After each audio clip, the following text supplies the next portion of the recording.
Aydının yerinə kim olsaydı dəli olardı. Bax, heç qəlizləşdirməmiş vəziyyəti izah eləməyə çalışacağam. Təsəvvür edin ki, sabahın işini asanlaşdırmaq üçün axşamdan bir qazan qəşəng dolma biçib qoymusunuz.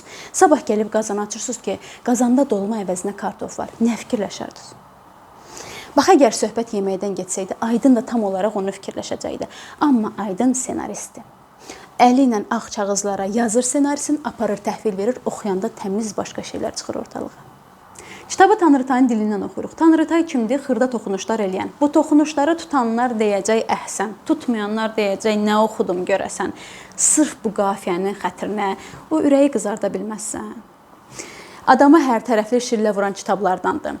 Əsəbləşdirəndə güldürür, güldürəndə iynələyir, amma başdan sona qədər ciddi-ciddi düşündürür. Xan Həsənin özünün özünə məxsus yumoristik və axıcı dili var. Lap istəsən kitabı bir gecəyə oxuyub bitirə bilərsən.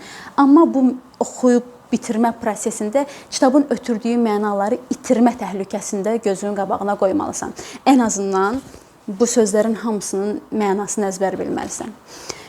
Bu kitabda bir yazılan var, bir yazan, bir yaradan var, bir yaradılan, bir itaət istəyən var, bir asi olan. Qalır bircə oxuyub hökm vermək, o da sizin boynunuzda.